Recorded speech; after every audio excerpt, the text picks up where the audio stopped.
လောက်ပဲပြီးဒီနေ့လာ9နှစ်လာစီနော်အထောက်အဆက်မစက်ဖြစ်တော့3နှစ်ရှိပါနော်ဒါကျွန်တော်တို့ဒီလမ်းကြောင်းကတော့ Birmingham English Academy နော် BEA ဆိုတာရှိပါတယ်အဲ့ဒါ Business Management ပေါ့နော် Business Management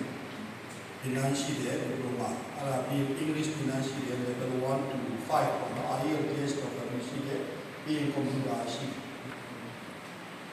အဲ့ဒီဒီလမ်း3မျိုးကိုဒီလိုဖွင့်တယ်ဖွင့်လာမှာ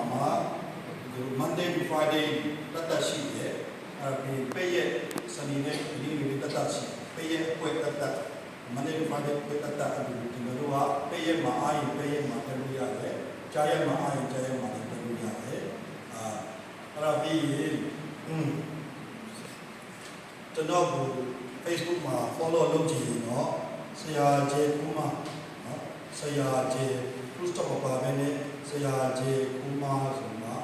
ရှိပါတယ်အဲ့ဒါဒီနားလေးမှာကျေကေချင်းကျွန်တော်မြန်မာလူစာရေးစောင်းပါရေးကျေကေချင်းပေါ့နော်ကျေကူမချင်းပေါ့နော်ကျေကေချင်းဘယ်ဆောင်မှရှိပါတယ်အဲ့ဒါ Facebook မှာကျွန်တော်ကို follow လုပ်ပါပြီးနိုင်ရင်ဒီလိုဒီပါတယ်နောက်တစ်ခါ TikTok မှာတော့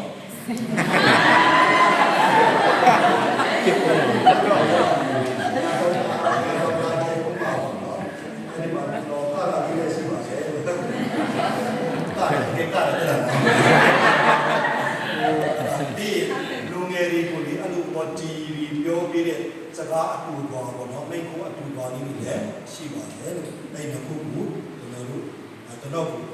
အားပြီးမှ follow လုပ်ရင် follow လုပ်ချင်း